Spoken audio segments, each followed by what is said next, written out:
Go suck a lemon.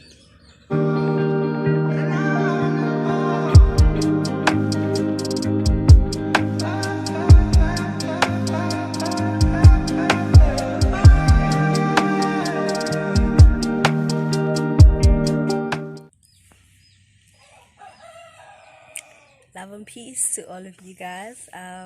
Good morning, good morning. It is Sunday, the 24th of January. I said I was never going to shoot a video on Sunday again, but situation.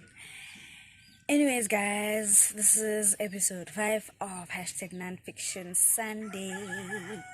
I am shooting this video outside today because I want to get some vitamin D in before the said storm hits. We are waiting for Cyclone Eloise to hit us this side. So before she does, let me just do this video because I didn't have time this past week. Anyways, guys, much love. I hope you guys are well. Today we're talking about a book called Go Suck a Lemon by Michael Cornwall. He has a PhD in psychology. So the book is about improving your emotional intelligence. Okay, so he says that our emotional intelligence lies in the way that we think about things before we respond to them, right? So if somebody comes here and calls you such a bitch, how are you going to respond? I should not say that to me. People should not treat me like that. I deserve to be treated better, right? So what he says is that when you say that, you actually expect the whole world to change so that you can be comfortable. You see, so you can't really expect that people will change their ways just to accommodate you. You can't expect that people will stop being shitty people because you want them to be better to you, right? So what he says is that we have to be the grown-ups. You have to be the better person. You have to show that you're the one who's more mature in a situation like that. And actually, your thought process in responding to what people say to you should not be like, this is what people should do, this is what people are supposed to do, this is what I expect people to do, right? Instead, it should be that I understand people are shitty, I understand that people will not do what I want, but I'm going to be happy regardless of that. Yeah, so that is basically what he's saying. He uses a concept called REBT, of solving your REBT, which is rational emotive behavior theory. So it's saying that you respond to emotions rationally. We can control our emotions just as well as we can control our physical reactions. Yeah, so what Michael is saying is that you must allow yourself to think before you respond. You must think well in what people mean, what people are trying to say, and you must try to respond to that with a positive response, a positive response that is going to be good to you and not necessarily for them. Okay, so so the crux of the book is that you must go suck a lemon and taste a cinnamon jelly bean. So what that means is that you know that this is a lemon, but when you suck the lemon, you tell your mind that it tastes like a cinnamon jelly bean. It's like when you think about something, right? When you think about a lemon and you think about the process of sucking on a lemon, you can literally taste that sour tingly thing on the back of your throat, just from thought. Okay, so that's how powerful our minds are. And he's saying that you can control what you taste despite of what you're eating, because the world is not going to be kind to you. The world is not going to be like, I love her, we should just treat her right. The world is full of shitty people. So instead of you responding shittily to shitty people, you should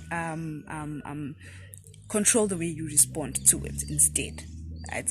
Allow them to be shitty people, but allow yourself to respond in a favorable way so that you growing your emotional intelligence, right? Emotional intelligence is the ability to respond positively. Is the ability to respond positively to unfavorable situations, right? to not just lash out or be angry or stuff. So what Rept does is that it tries to regulate your more passionate emotions, like strong love that's like obsession, or like anger and hatred. Yeah. So it is you being able to reduce those emotions to something that is manageable and that is not going to be harmful to you. Yes, guys. So go get yourself this book, and it is some of it is useful things, some of it is not. But I think I in the whole book I read, I only wrote down like 5 6 points because he talks a lot. But the crux of the things that he says, if you listen well enough, are good. I think the most thing that stood out for me in this book is when he asked me to write my own definition of happiness, what happiness looks like to me.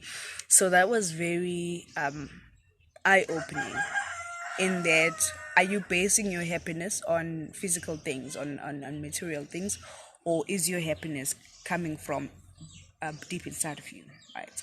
So it's things like that that he talks about, and I think it is very important that we get to read this book and get to understand what he's saying, and take his views as of one of the views that you can use to manage your emotional intelligence. Anyways, yeah, that's it for me this week. See, now I'm so grown. Like, I try to keep my reviews very short. Okay, also before I go, the way that this book is written, it's nice in that he tries to use because he is a practicing psychologist, so he tries to use his own experiences with people in writing them down. Would say, this guy faced this guy was going through this, and this is what he did to help himself out.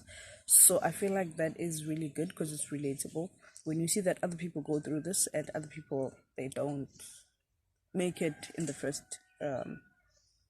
I don't know, but they learn along the way. So yeah, that's really good. It's relatively short, so I liked that about the book. It was only like 200 pages. Short, readable, good most of the time. Makes sense. It makes sense. Yeah. So I recommend that you go read this book and you try to improve your own emotional intelligence. Good stuff. It did leave me with a lot of questions though. Yeah, but we'll discuss those some other time. We good. Next week we're going to be talking about the book that we are supposed to be talking about today. And that is Think and Grow Rich. That book is hard to read, so it's taking a while for me to actually get it done. Anyways, I love you guys. Have a great Sunday. We'll talk again next week.